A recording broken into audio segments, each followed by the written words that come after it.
36 plus 2 plus 95 केला plus 2 आणि 135. Very good. Clap करा सर्वांनी.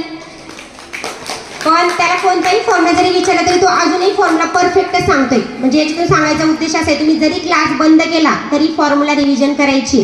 काहींचं म्हणणं असते की लेवल बंद केली त्याच्यानंतर अबेकसचा काही फायदा होत नाही नंतर, पण अबेकसचा तुम्ही शेवटपर्यंत तुम्हाला फायदा होतोय त्याचा. 1 वर्षाच्या गॅप नंतर तुम्ही त्याला कुठलाही फॉर्म्युला विचारला तर तो बरोबरच सांगतो. तुम्ही स्वतः चेक करा बेटा. 10 कॉम्प्लिमेंट प्लस 4चा formula. +4 = +10 - 6. Very good. Next plus 50चा फॉर्म्युला. +50 = +100 - 50. Very good. छान. नेक्स्ट सम सांग. 74 plus 6 plus 11 plus 3. 94. Very good. Clap करा सर्वांनी.